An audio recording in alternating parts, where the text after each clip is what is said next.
นวันนองที่อยู่ที่เสาก็มีเนื้อทนดอยคอยเปื้อนอันมีเนื้อวิ่งเป็นสะเทลงเมื่อแนวพาปังลุกเจ้าห่อเขาเริ่มตั้งกินจอกเสเสาทง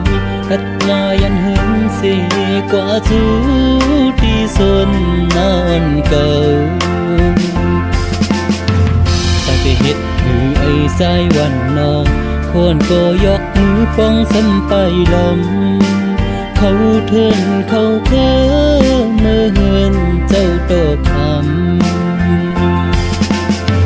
เพราะว่าพันเป็นลูกคนวันนองหับกินสังปาทั้งคนเมื่อยำเก่าเดินนั้นควังอ่ำมีหน้ากัน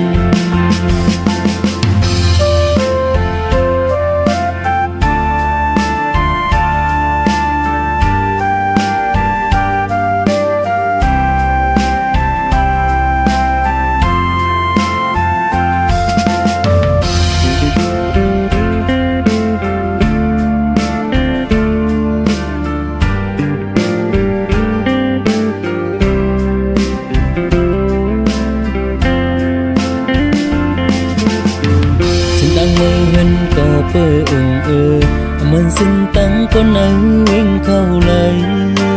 เป็นกลมเป็นสายสิ้นตั้งใสกว่าไปจนหน้าก็มอยหน้ายิ่งหักอ่อนหนุ่ยผมจมอยู่ตีมาทุกท่าเนื้อพอปันใจเฮานักกูอ่ำจมเลยสิฮับเจ็ดที่มีสั่งแทงหนุ่มนาน้องมวยใส่พี่ยำเล่นที่เนื้อพอจัดปันอ่อนใจ